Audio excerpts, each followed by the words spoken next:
como el espinito que en la sabana florea. No se meta conmigo, caballero.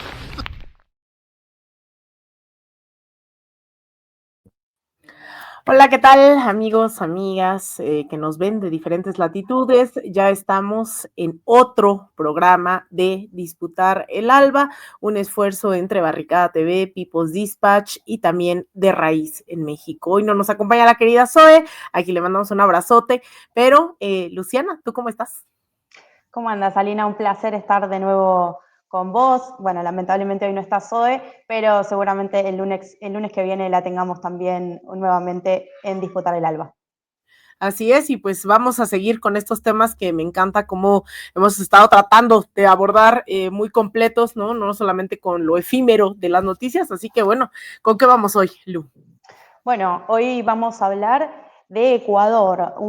Hace pocos programas también hablamos, se recuerdan, con Gabriela Rivadeneira también sobre Ecuador y sobre el caso de Jorge Glass. En esta oportunidad vamos a hablar de Ecuador porque por estas horas Daniel Noboa, el presidente, cumple un año en el poder y su gestión podemos decir que estuvo marcada por fuertes protestas, ¿no? A raíz de la crisis económica, energética y social que enfrenta el país. Lo vimos incluso este fin de semana, donde diversas organizaciones del campo popular salieron a las calles para demostrar una vez más el descontento por las políticas de Daniel Noboa, y una vez más, obviamente que el Ejecutivo respondió con una feroz represión, hubo detenidos, heridos. Y esto sabemos que no es nuevo. En los últimos años Ecuador tuvo 3 gobiernos de corte neoliberal que hoy hace que se conviertan también en el país con la tasa más alta de homicidios en Latinoamérica, con una proyección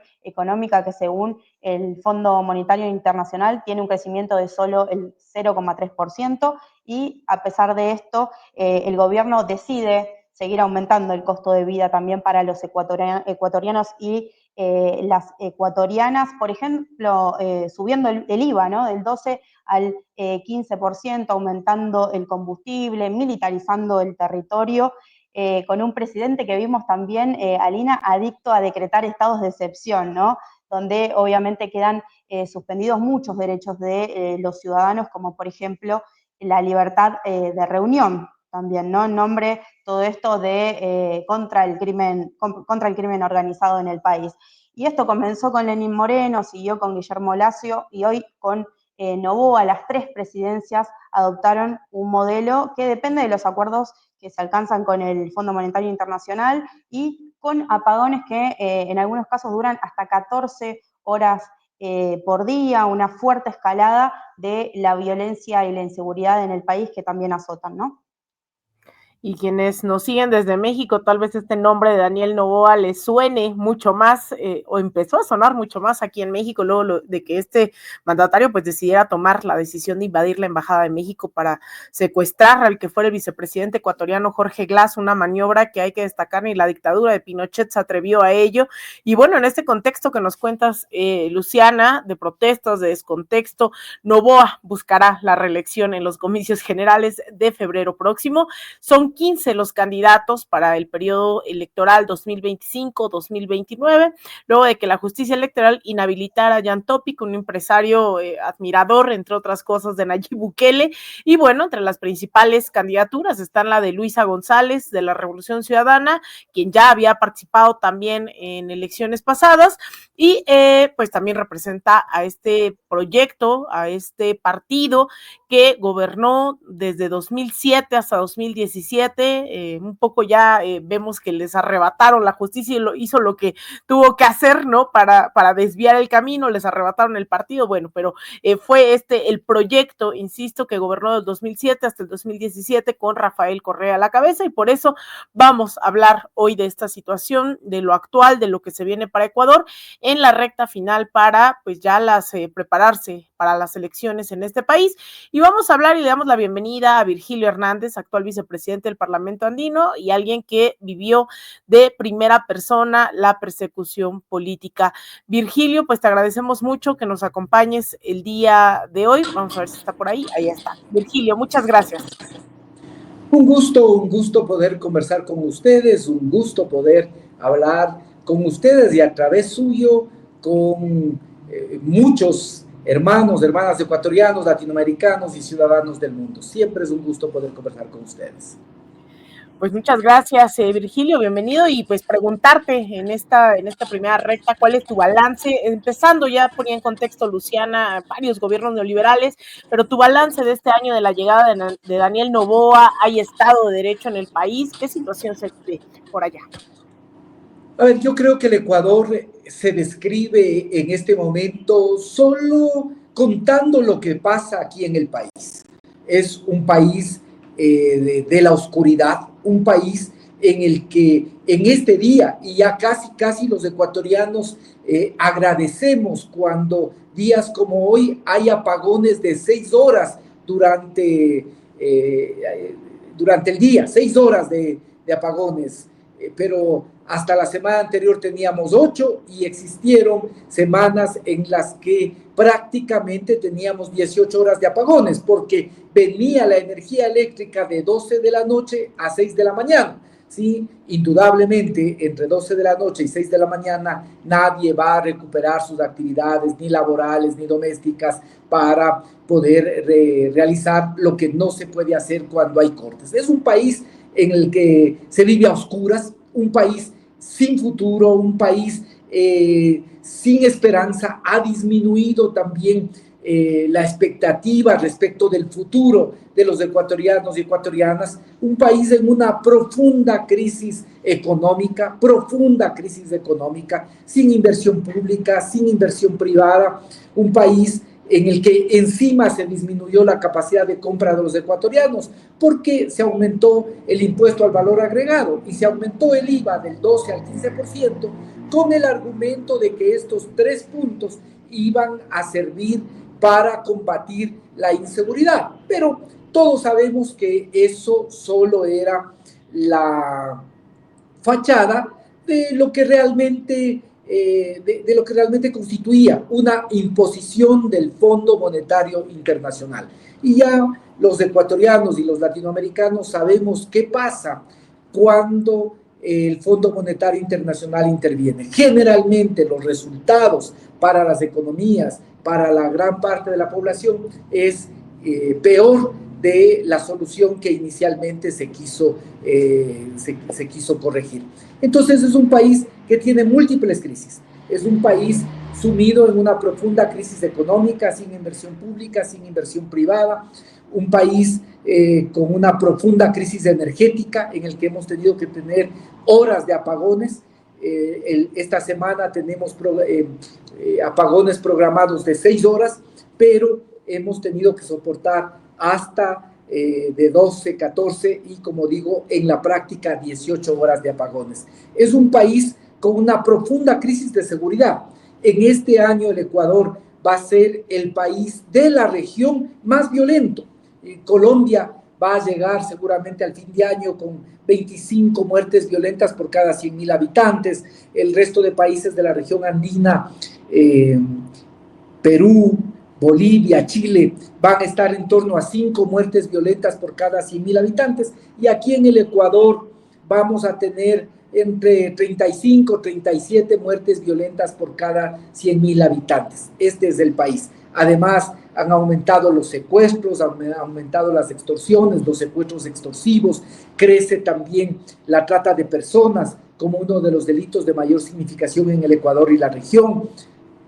Crecen otros tipos de delitos vinculados precisamente a economías ilegales, como lo que tiene que ver con minería ilegal, con lo que tiene que ver con la tala de bosques. En fin, es un país con una profunda crisis de seguridad. Y a todas esas crisis, a la crisis económica, a la crisis energética, a la crisis de seguridad, hay que decir también que tenemos un apagón democrático, que aquí en el Ecuador prácticamente se ha violentado el Estado de Derecho. Aquí en el Ecuador se ha irrespetado las normas de la Constitución. En la introducción, ustedes decían que es un país que se ha acostumbrado a vivir en estados de excepción, pero incluso vale decir que la propia Corte Constitucional ha señalado que el estado de excepción, en primer lugar, no es general, es en determinadas provincias. El gobierno ha incluido entre esas provincias a Pichincha cuya capital es Quito, que es capital de la provincia y capital del Ecuador, precisamente para buscar también de esta manera controlar la movilización social. Pero la propia Corte Constitucional ha señalado que en vista que los estados de excepción tienen por fundamento el combate a la delincuencia, no están prohibidos lo que tiene que ver no es que se han suspendido los derechos de asociación o los derechos de reunión. Eso ha dicho la propia Corte Constitucional, que están limitados algunos derechos, como por ejemplo la violación del domicilio. Evidentemente, si se quiere perseguir a grupos criminales, se tiene que actuar a veces utilizando estos mecanismos extraordinarios, pero ha señalado que de ninguna manera es que se han limitado ni las marchas ni las expresiones de protesta, porque no está suspendida lo que tiene que ver con la libertad de asociación, la libertad de reunión, la libertad de expresión, de tal manera que esa interpretación del régimen también es abusiva, también es excesiva, también está fuera del Estado de Derecho, también está fuera del dictamen de la propia Corte Constitucional, que ha ratificado que está plenamente en vigencia la Constitución en lo que tiene que ver con la libertad de expresión, la libertad de reunión, de asociación. Pero esto es lo que vivimos, es un Estado que pasa por encima lo que es el poder de la Constitución, pasa por encima lo que es el marco jurídico ecuatoriano, ¿no? Si a eso le sumamos que la vicepresidenta de la República, con quien tengo profundas diferencias ideológicas, una persona que en campaña decía que había que privatizar toda la educación y que como parte de las liquidaciones hay que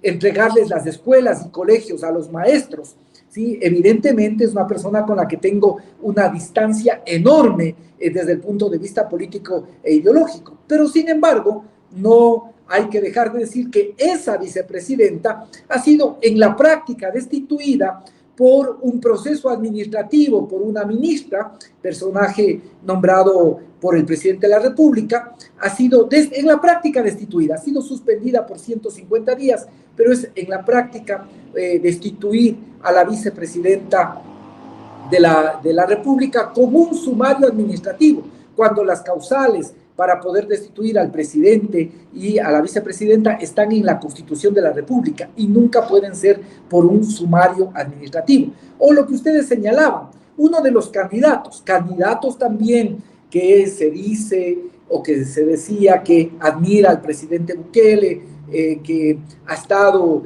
en la Legión extranjera, es decir, una persona con la que también ideológicamente tenemos muchísima distancia, pero lo que nosotros sí, como demócratas, decimos es que es el pueblo quien tiene que decidir, no a través del control de los organismos electorales, descalificar a candidatos que creen que le restan votos al presidente de la República. Entonces, lo que vivimos es adicionalmente al profundo apagón económico, al apagón energético, a lo que tiene que ver con el tema de la seguridad, del apagón en cuanto a seguridad, también vivimos un apagón democrático porque en el Ecuador se han violentado de forma permanente las normas del Estado de Derecho.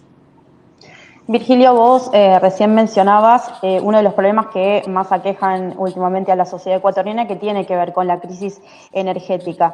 Te voy a pedir que le expliques a quienes nos están viendo en este momento por qué se da este fenómeno en Ecuador y qué hizo el gobierno de Noboa para solucionar este tema.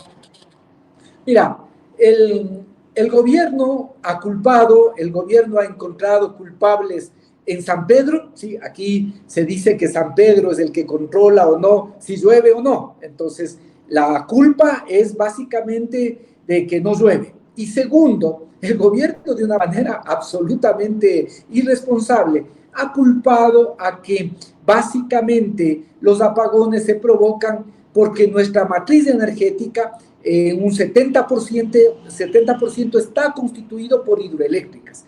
Entonces, como enfrentamos un momento de estiaje, hemos tenido una sequía muy profunda, muy severa, eso sí, y señalan que debido a eso es que tenemos los apagones. Pero hay que mirar el tema de manera más profunda. ¿Qué es lo que pasa? El Ecuador apenas hace 7 años era un país con soberanía energética. Era un país que tenía incluso energía para poder vender a Colombia. El Ecuador vendía, llegó a exportar energía a Colombia. ¿Qué es lo que pasa? Que había un plan maestro de electrificación que quedó cuando terminó el gobierno de Correa y que, como en cualquier país, lo que tiene que ver con el tema energético debería ser asumido como una política de Estado y, por lo tanto, independientemente de cualquier gobierno, realizar lo que tiene que ver con planes de Estado, planes a 10 años, planes que se hacen no solo pensando en solucionar los temas coyunturales, sino también en el mediano y en el largo plazo. Entonces, en el Ecuador, en el 2017, teníamos soberanía energética, pero además teníamos un plan que señalaba que había que construir, por ejemplo, centrales hidroeléctricas, pero en otros lugares, de tal manera que cuando hay sequía en unos, se puede funcionar con las otras plantas hidroeléctricas. De hecho, ahora gran parte de la energía que tiene el Ecuador es proporcionada por una central que fue en su momento duramente criticada, construida en el tiempo de Rafael Correa, que es Coca-Cola Sinclair, que decían que Coca-Cola Sinclair no va a funcionar, que va a reventar, que tiene 10.000 fisuras y que por lo tanto no va a poder abastecer de energía a los ecuatorianos. Y ha sido esa central la que ha cumplido un papel fundamental para que el Ecuador no tenga apagones ya de días completos. ¿Sí? Y entonces, tenía que continuarse con ese plan. Ese plan contemplaba centrales hidroeléctricas, para mencionar un caso, Toachi Pilatón, que está en la cordillera occidental. Toachi Pilatón quedó construido el 90%, y el 10% en 7 años no han podido concluir. Este gobierno dijo que Toachi Pilatón iba a terminarse en el mes de septiembre, ya prácticamente estamos fines de noviembre y no termina la construcción de Toachi Pilatón. Y adicionalmente a eso había que también tener otro tipo de energía eólica, energía fotovoltaica, energía que aprovecha todos los potenciales energéticos que tiene el país. Energía, por ejemplo, del gas, que en este momento hay mecheros en la Amazonía de gas que se queman en lugar de utilizarlos para poder proveernos de energía a los ecuatorianos y ecuatorianas. Es decir, había que continuar con un plan, pensando en una política de Estado, pensando en una política que va más allá de cualquier gobierno. Sin embargo, los gobiernos anteriores no hicieron, porque era un plan construido en la época correísta, porque era un plan de los correístas, y básicamente lo que pasó es que el Ecuador, ¿sí?, año a año va subiendo la demanda, y en este momento, con el estiaje, no hay posibilidad de abastecer de energía a todos los ecuatorianos y ecuatorianas. En un primer momento, Colombia nos vendía energía, pero después también tuvo restricciones Colombia, ahora lo ha vuelto a hacer, y por eso es que se han disminuido los apagones, porque Colombia, el presidente Petro, criticado por la actual administración, por el presidente Noboa, señalando que es un presidente snob, que si él quiere ayudar, él tiene que dar ejemplo y vendernos electricidad. Sin embargo, Colombia nos vende energía al Ecuador, y eso ha logrado que disminuyan los apagones en el Ecuador. Pero hay otro dato que vale decir. Como el tema del estiaje no es algo que ahora al gobierno le sorprende, es algo que ya estuvo presente en la campaña electoral. El año anterior fue una de las preguntas del debate presidencial, y el presidente de la República dijo que tenía prácticamente resuelto, que tenía contactos que con empresas israelíes, que a través de el desempeño de la diplomacia iba en 9 meses a solucionar lo que tiene que ver con los problemas de la energía. Eso lo dijo el presidente en campaña. Y es más, cuando ya era presidente, hace 11 meses, el presidente recibió una alerta del instituto que se encarga aquí del tema de la energía, y le dijo: Hay que tomar medidas emergentes porque puede venirse una situación muy grave si no se toman esas medidas urgentes. Como el presidente en el mes de enero, febrero, también estaba en campaña, también quería ganar una consulta popular que se le planteó a los ecuatorianos y ecuatorianas, ¿sí? Desoyó lo que eran las recomendaciones del propio instituto, del propio Estado ecuatoriano, y la consecuencia es que no se hizo efectivamente nada, o se hizo muy poco para evitar que lleguemos a esta situación tan lamentable. Y en esta situación tan lamentable, recién empezar a pensar en soluciones sin considerar lo que ha implicado esto, lo que implica esto para las industrias, incluso para aquellas grandes plantas que tienen capacidad de generación propia. Al tener que generar su propia energía, sus costos aumentan, el Ecuador pierde competitividad y eso puede afectar al empleo. Si eso le pasa a la gran empresa, ¿qué le pasa a la pequeña, a la mediana empresa? Y no se diga a los pequeños emprendimientos. Este tiempo ha sido muy duro para esos sectores. Las pérdidas son muy grandes, las pérdidas que se calculan son muy grandes. Ni siquiera sobre eso hay coincidencia de cuánto efectivamente se pierde. Unos dicen que perdemos entre 7 a 12 millones diarios de dólares por los apagones, ¿sí? Pero hay unas pérdidas económicas, hay pérdida del empleo, hay aumento de la inseguridad, aumento de la incertidumbre, aumento del pesimismo y una situación de mayor desesperanza por parte de los ecuatorianos. ¿Todo por qué? Por el odio, porque aquí en el Ecuador el odio se ha convertido en ideología, y como se convirtió en ideología, había que anular todo lo que hizo el correísmo, incluso un plan diseñado para poder mantener soberanía energética, para poder no solo cubrir las necesidades de los ecuatorianos, sino la demanda anual de energía en el Ecuador. Esto es producto del odio, producto de precisamente haber convertido al odio en ideología. Y bueno, como mexicana no puedo dejar de lado el tema de la seguridad, porque creo que Ecuador era referente también en materia pues de seguridad, ¿no? Y ahora lo que vemos es que esta guerra contra el narco que ya habíamos visto en Colombia, aquí en México, pues se instala, y pues es preocupante la situación allá. Y pues preguntarte, Virgilia, si hay una solución planteada por las izquierdas, cuál es el panorama de esta participación de los grupos organizados en Ecuador. Así que pues que nos cuentes un poco ese panorama, que sé que jugará un papel fundamental también en los próximos comicios.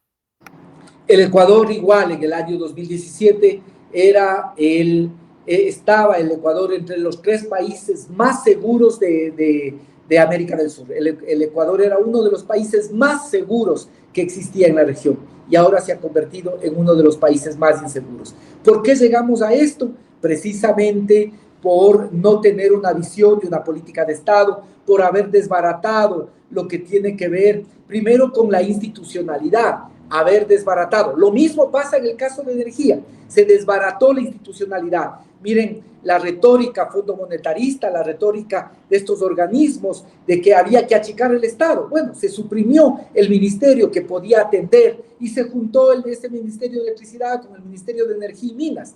Aquí, de igual manera, se desapareció la institucionalidad, el Ministerio del Interior, que se encargaba precisamente del tema de seguridad, se dejó de invertir en lo que eran los planes de seguridad, se dejó de invertir en lo que era la policía, la tecnificación de la policía, se dejó de invertir en el equipamiento, se dejó de invertir en mecanismos de investigación y inteligencia, y estos son los resultados ahora en este momento en el Ecuador. Y vale decir además que aquí hay otro elemento importante, no solo es un problema de institucionalidad, no solo es un problema de falta de presupuesto, no, aquí hay otro elemento más profundo, y es que las mafias del crimen organizado, la delincuencia transnacional, sigue la misma lógica que el capitalismo más rapaz, y por lo tanto, cuando ve un país con una débil institucionalidad, piensa que es un país en el que se puede hacer grandes negocios,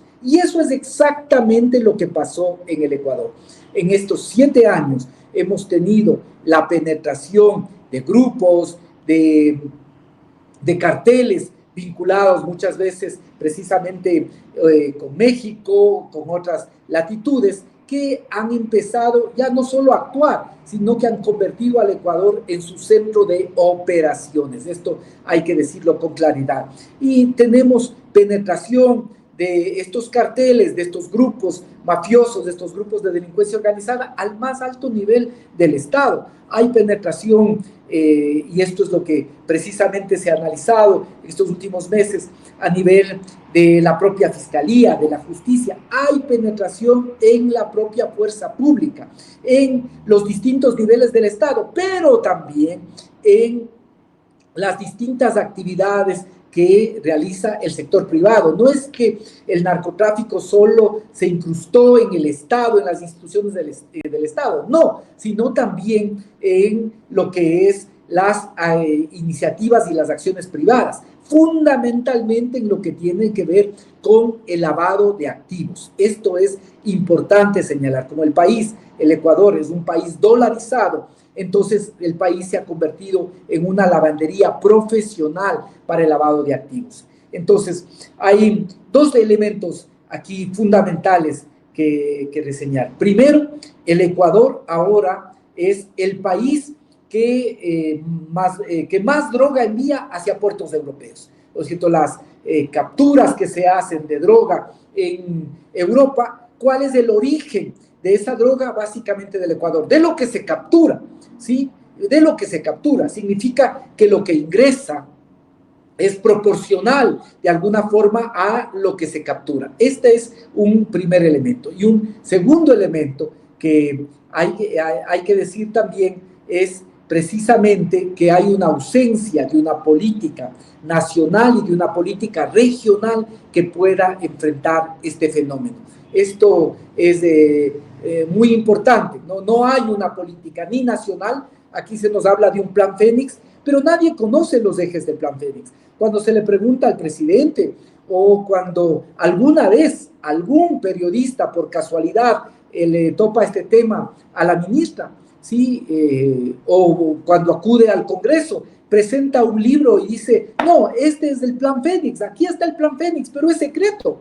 Bueno, se puede entender que algunos temas operativos del plan Fénix puedan ser secretos, pero los ejes de un plan, ¿cómo pueden ser secretos los ejes de un plan? Por ejemplo, el eje preventivo que es disputar el territorio a las bandas criminales, ¿sí? Este eje tiene que ser articulado con los diferentes niveles de gobierno, con las alcaldías, con las prefecturas, con las juntas parroquiales, en una acción conjunta del Estado para poder efectivamente lograr la disputa del territorio con las bandas criminales. ¿Cómo ese eje puede ser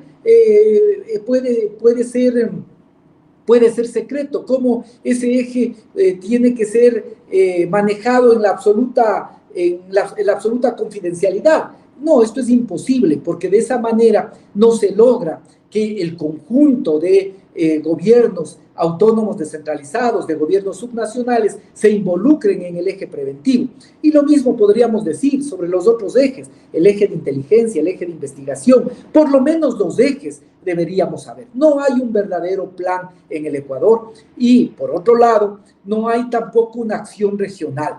Si tenemos un problema en el que nuestros países vecinos son países productores, pero el Ecuador es el principal centro de exportación, al igual que Bolivia, que se están empezando a establecer nuevas rutas para llegar al Atlántico y de ahí a Europa. Si eso pasa regionalmente, es lógico que la respuesta sea regional. Es lógico que se piensen en respuestas regionales para poder enfrentar este problema. Sin embargo, aquí básicamente lo que se hace es pensar, repetir en estrategias que ya han fracasado en México, que han fracasado en Colombia. Aquí hay voces que dicen que debe repetirse un plan Ecuador con las mismas estrategias que se produjeron en Colombia, por ejemplo, sin tomar en cuenta la realidad del país. Nosotros, desde los sectores progresistas, por supuesto que proponemos y tenemos una estrategia de paz integral, por supuesto, y esa estrategia de paz integral pasa por el combate a los grupos organizados transnacionales de delincuencia. Esto pasa por enfrentar efectivamente a esos grupos a nivel del territorio, pero también a aquellos que se esconden en los elegantes pasillos del sistema financiero y no tienen el alias del flaco, ni el pelado, ni el gordo, sino son llamados gerentes, son llamados señor dueño, señor propietario. Es necesario en este sentido no solo pensar en cómo recuperar sectores del territorio que están siendo disputados por los grupos criminales, sino adicionalmente también hay que pensar en cómo se enfrenta sobre todo lo que tiene que ver con el lavado de activos, con el lavado de dinero, que es el corazón, es el tema central precisamente de los grupos delincuenciales que actúan en el país. Virgilio, y en todo este contexto que nos mencionás, el 9 de febrero va a haber elecciones presidenciales. Te quiero preguntar, bueno, en principio, ¿cómo ves el panorama de cara a estos comicios para la candidata de la Revolución Ciudadana, Luisa González? Recordemos que ella fue candidata también en 2023, lo decía Lina en su introducción, y perdió con el presidente actual, si no recuerdo mal, por unos 5 puntos de diferencia. Te quiero preguntar, bueno, ¿cómo ves el panorama? Y si cambiaron también las condiciones para que podamos hablar de un regreso de Revolución Ciudadana al poder, partiendo también de algo que vos mencionabas recién, que es esta caracterización de que en Ecuador el odio se convirtió en ideología, ¿no? Sí, efectivamente, creo yo que este es un tema muy importante que hay que analizar. Aquí no solo en el Ecuador hay que mirar el odio como un componente de la coyuntura. No, aquí se convirtió en ideología como tal, en un verdadero sistema. Este verdadero sistema tenía unos ideólogos, este sistema tenía unos juristas que al mismo tiempo justificaban las acciones más irracionales, más violatorias al debido proceso para perseguir opositores. Tenía al mismo tiempo unos comunicadores, unas grandes plataformas mediáticas para convertir en sentido común, en memes, en noticias fáciles que se riegan y buscar sobre todo estigmatizar a los opositores, estigmatizar a las voces críticas, estigmatizar al correísmo. Aquí hemos tenido un verdadero sistema ideológico que tiene como base al odio. Eso es lo que hemos tenido en el Ecuador. Muchas cosas han cambiado y yo creo que en este momento la responsabilidad está en manos del pueblo ecuatoriano. Creo que el pueblo ecuatoriano ahora va mirando lecciones. Creo que el pueblo ecuatoriano va asumiendo lecciones. La primera, el tema de que no se puede votar por odio. No se puede votar para que no gane alguien, ¿sí? Porque el resultado es el que tenemos, un país en profunda crisis. No se puede votar motivados precisamente para evitar que gane alguien, porque luego los resultados son lo que ahora en el momento vive el país. Y segundo, yo creo que una segunda lección que tiene ahora el pueblo ecuatoriano de manera muy clara es que es un mal matrimonio cuando las élites económicas, las élites que ya tienen poder económico, también buscan el poder político, porque entonces corren la tentación, y eso es lo que ha pasado en Ecuador estos últimos años, utilizan ese poder político básicamente para hacer negocios para su pequeño grupo, negocios para la familia, negocios para el círculo cercano, sin importarles el Ecuador y sin buscar resolver los problemas del Ecuador ahora, a mediano plazo, y menos aún tener una perspectiva de largo plazo, una perspectiva de futuro. Y creo que esa es la pérdida más grande del Ecuador. Cuando hace años, 7 años, 8 años, migrantes ecuatorianos volvían por alguna de las razones al Ecuador, se encontraban con un país y más allá de las obras, ¿cuál era la impresión? Es decir, no, el Ecuador tiene futuro, el Ecuador está desarrollándose, tiene futuro. Yo creo que eso es lo central. Hay que volver a recuperar una idea de futuro. El Ecuador tiene que volver a tener futuro. No puede ser que el 52% de los jóvenes ecuatorianos, cuando les preguntan en las encuestas que si podrían irse, se irían. El 52% responde que se quisiera ir del país, que quisiera abandonar el país. Eso es haber perdido esta posibilidad de futuro. No, yo creo que tenemos la posibilidad de volver a construir un futuro que va a costar mucho esfuerzo, mucho trabajo. El país no es que está al borde del abismo, el Ecuador está en caída hacia el abismo, y ahora lo que hay que esperar es que de alguna manera, con algo, podamos asirnos, detener la caída y luego empezar poco a poco a recuperarnos y a subir. Esto es efectivamente lo que nos corresponde, y hay que esperar que ahora el pueblo ecuatoriano tenga más conciencia, que el pueblo ecuatoriano tenga más claridad de su responsabilidad, de que no se puede votar para que no llegue alguien, sino hay que votar por quienes efectivamente pueden encontrar, pueden ayudar a enfrentar esta profunda crisis que vive el país. Y segundo, que como vuelvo a señalar, no podemos seguir creyendo que las alcurnias son la solución. Las alcurnias, las cunas de oro, ¿sí?, no tienen un programa propio, tienen los pies en el país, pero piensan siempre con el corazón y la cabeza en otro lado, en lo que les diga un organismo internacional o lo que les diga una determinada embajada. Y por lo tanto, las medidas que toman siempre terminan siendo perjudiciales para la mayor parte de la población ecuatoriana. Creo que ahora las cosas han cambiado, ya el actual presidente, candidato a la vez, no es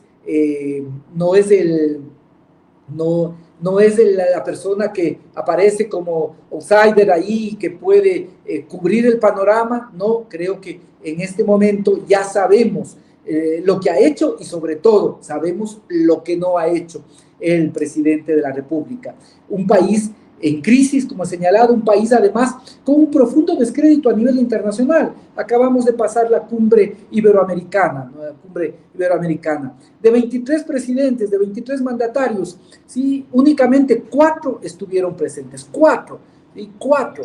El uno era el anfitrión, no podía no estar, el presidente Noboa. Seguramente, por la situación de vergüenza internacional, habría querido no estar, pero tenía que estar. Y el otro era el rey al que se le pasaba precisamente la posta en la presidencia pro tempore.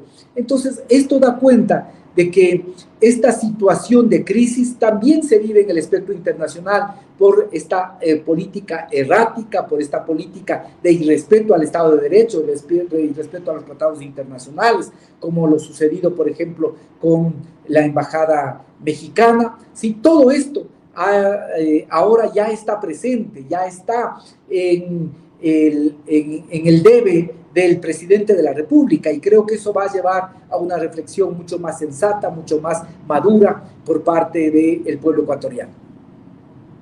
Ya por último, Virgilio, agradeciéndote todo este tiempo que nos has concedido, pues hay mucho, como bien mencionas, mucho de estos recambios dentro de la región. Ahora vemos también ciertos gobiernos que se sitúan más a la izquierda, otros a la derecha, una América Latina en recomposición, pero también con muchos retos, ¿no? Hemos visto lo que ha ocurrido también en Ecuador. El Poder Judicial ha sido fundamental dentro de este análisis, la arremetida en contra de los dirigentes o quienes han sido más, digamos, este rostro, ¿no?, de la llamada Revolución Ciudadana, o que se identifiquen con la izquierda, y pues preguntarte, teniendo presente esta guerra judicial, mediática, política, ¿qué esperamos? ¿Qué retos tiene la izquierda ecuatoriana en correlación con las fuerzas en América Latina?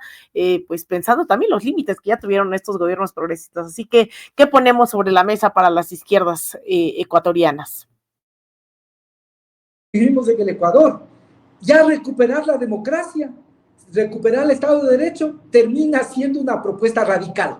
En este momento en el que hay prácticamente una ruptura del Estado de Derecho, de que hay un quiebre institucional, de que ese quiebre institucional ha permitido la penetración del narcotráfico, de que hay voluntades omnímodas que se imponen por encima de la Constitución. Ya recuperar el Estado de Derecho, recuperar los principios democráticos, recuperar los principios republicanos. En este momento, para el progresismo termina siendo una propuesta absolutamente radical. El día de hoy, precisamente, no sé si ustedes alcanzan a ver, justo el día de hoy me han entregado este libro que lo vamos a lanzar a propósito del Día de los Derechos Humanos, el día 11, que hace un recuento de todo lo que ha sido esta persecución por la vía judicial en el Ecuador, lawfare en Ecuador, guerra contra la democracia y el derecho, es como se subtitula este libro. Y aquí hacemos un recuento de los casos más realmente increíbles de cómo se ha violentado en estos últimos años de forma sistemática la democracia, el Estado de Derecho. Y con el gobierno del presidente Noboa, esto no se ha solucionado, todo lo contrario, se ha profundizado. Entonces aquí se puede ver no solo la persecución al correísmo, al movimiento indígena, a todas las voces críticas que se han presentado en el país. Entonces, con este marco, te digo, ya ahora, desde la perspectiva democrática, recuperar la Constitución del 2008, recuperar el Estado de Derecho, recuperar los principios democráticos, eso que en otro momento podía ser absolutamente liberal, en este momento se convierte en una consigna radical para el progresismo, para las izquierdas. Hoy es el día de la no violencia contra la mujer. Fíjate, ayer el bloque de seguridad, ese es el pomposo nombre que tiene la ministra de Gobierno, junto al comandante de la policía y el comandante de las Fuerzas Armadas, ¿sí? Señalando que para la marcha que realizan las organizaciones por el día de conmemorarse el Día de no violencia contra la mujer, se han cerrado ciertas calles, se va a impedir el paso al centro, e incluso haciendo énfasis que algunos cánticos, que algunos cantos pueden ser ofensivos para la dignidad de la policía. Ese es el punto al que hemos llegado. Cantar se ha convertido en algo que es visto como atentatorio a la seguridad del país. Ese es el momento en el que estamos en el Ecuador. Por eso espero que el día de hoy se cante, que efectivamente las mujeres y la sociedad hagan escuchar su voz y se cante con fuerza, para que se pueda escuchar en Carondelet, se pueda escuchar en el Ecuador entero. Y desde ese punto también con el canto, con la voz, recuperar esta posibilidad de oposición y de señalar que parte del juego democrático es precisamente poder expresar las opiniones, y estas opiniones, si son contrapuestas, uno de los deberes de cualquier gobierno democrático es precisamente permitir que se manifiesten. No, aquí incluso el cantar ha sido en una rueda de prensa oficial dada por el bloque de seguridad criticado. Entonces, en estas condiciones, temas que son mínimos democráticos, que apenas eran mínimos democráticos, aquí se han convertido en consignas máximas. Recuperar el Estado de Derecho, recuperar la vigencia de la Constitución, recuperar principios democráticos y republicanos. En este momento que vive el Ecuador, ya son máximas del progresismo de la izquierda. Luego, habrá que recuperar la justicia, habrá que recuperar en general la institucionalidad del Estado. Pero estos son, así de complicada está la situación del Ecuador, estas son las cosas que pasan en este momento en el Ecuador. Gracias, Virgilio, por tu tiempo, por tus reflexiones y por disputar el ALBA con nosotras, como se llama este programa. Siempre un gusto y siempre a sus órdenes. Muchas gracias.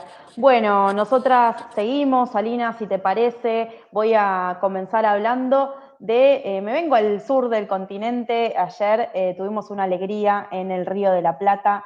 Uruguay tuvo su segunda vuelta en las elecciones presidenciales y, como sabemos, eligió la fórmula del Frente Amplio, compuesta por Yamandú Orsi y Carolina Orce, con el 49,8% frente a Álvaro Delgado y Valeria Ripoll con el 45,9%. Y bueno, vimos que a pesar de los esfuerzos, ¿no?, de la derecha y de que el Partido Nacional, el partido de gobierno, contó con el apoyo del Partido Colorado, del Partido Independiente y de Cabildo Abierto, a Álvaro Delgado no le alcanzó para ganar frente al histórico Frente Amplio, que en este caso va por su cuarto mandato, ¿no? Y se viene un nuevo escenario y nuevos desafíos también para este partido, que va a llegar claramente en otro contexto comparándolo con el de sus antecesores, ¿no? Por un lado, Yamandú Orsi va a comenzar su mandato sin mayorías,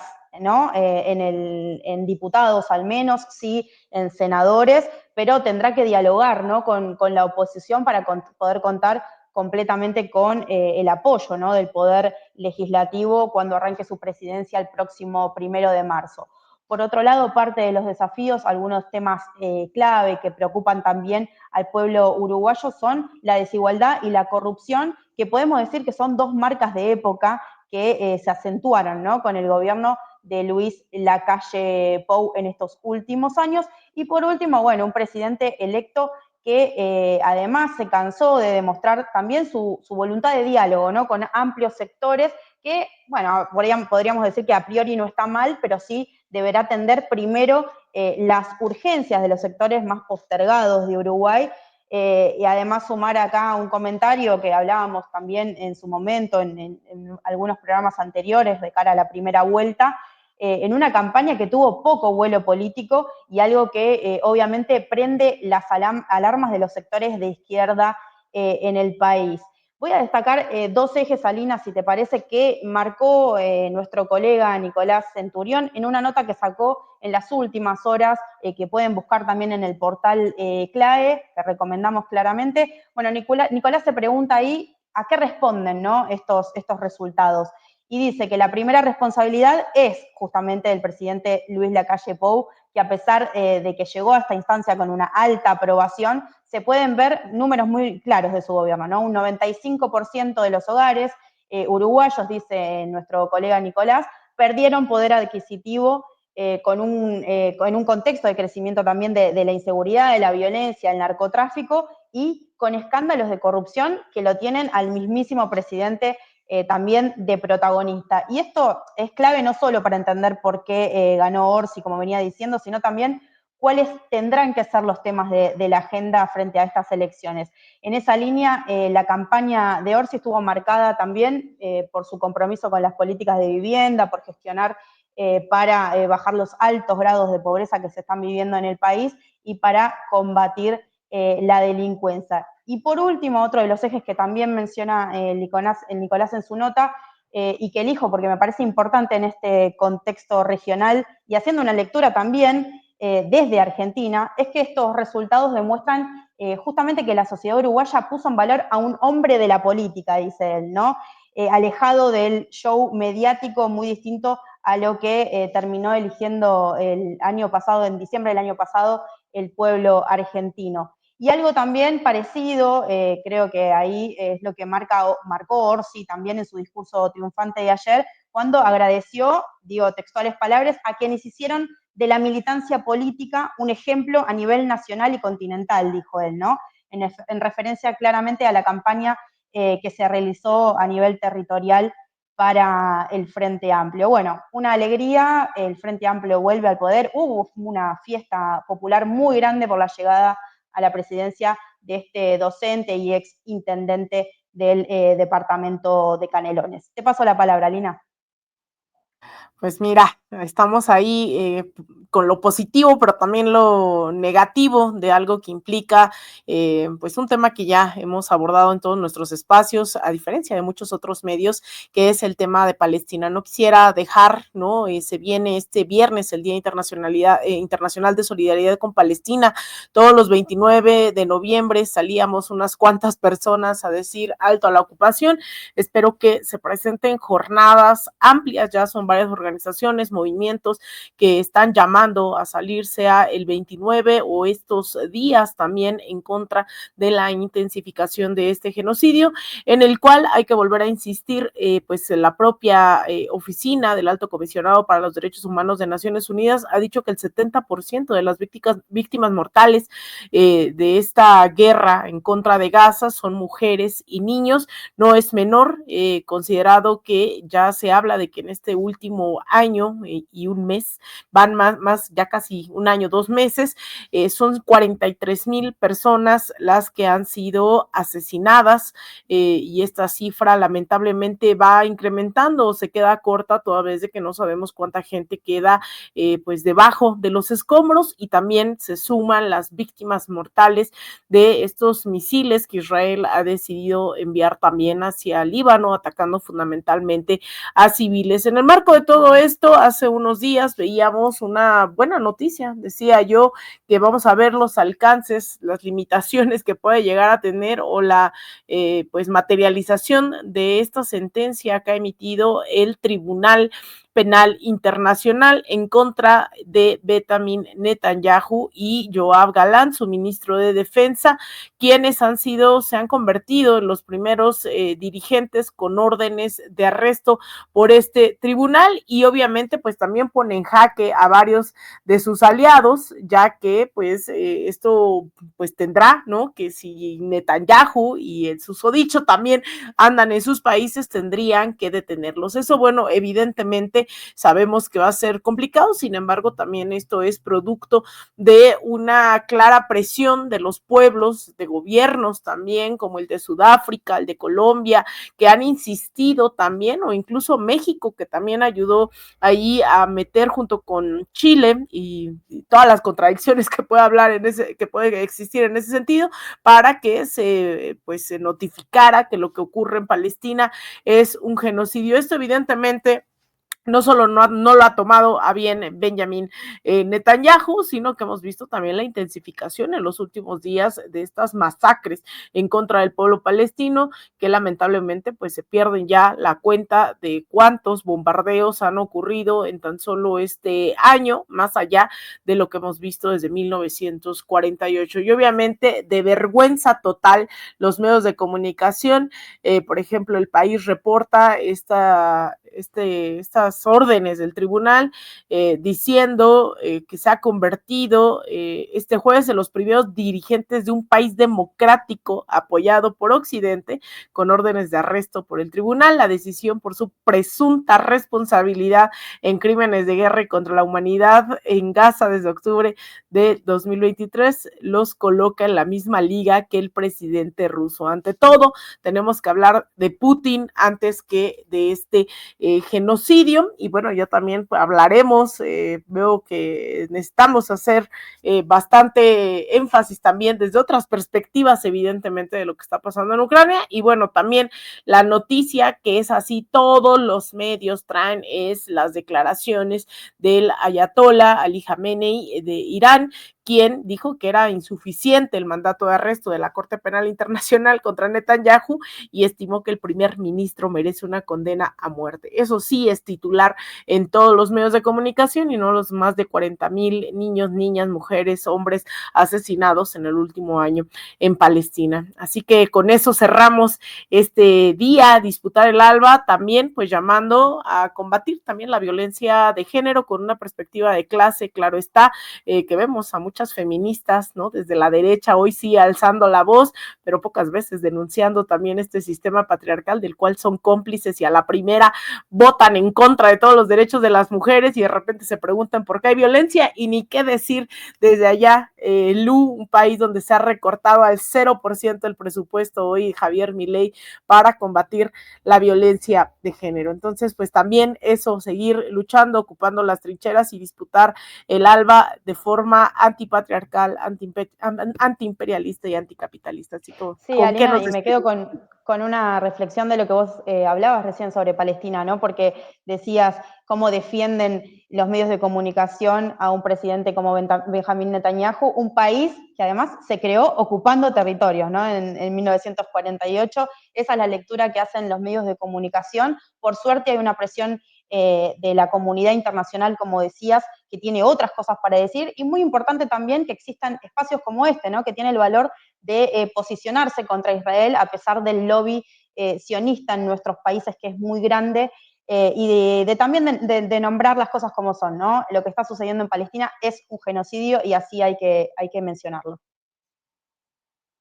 y seguiremos obviamente ocupando este espacio para seguir denunciando eso y más, que vaya que luego no nos da lugar, pero también creo que estamos poniendo una reflexión, ¿no? Cada vez más amplia en temas que no ocupan los medios, como el caso de hoy de Ecuador, de Palestina, los enfoques sobre lo que está ocurriendo en Milei, porque híjole, veo también todos los titulares, Lu, pues ahí, ¿no? Con que ya se redujo tal y cual cosa, pero no dicen a costa de qué. Así que pues con eso nos vamos y recordarle a toda la audiencia que nos puedan seguir en nuestras respectivas trincheras. Hoy, insistimos, no está la querida Zoe, pero también es parte de este espacio People's Dispatch, Barricada TV y también De Raíz. Nos vemos todos los lunes aquí, agradeciéndole también a Adri, que también siempre está detrás de los controles, y nos vemos en una próxima emisión el próximo lunes aquí en Disputar el Alba. Nos vemos. Hasta la próxima. ¡Váyanse al carajo, yanquis de mierda! ¡Que aquí hay un pueblo digno! Estaré en la primera línea. Yo soy como el espinito que en la sabana florea.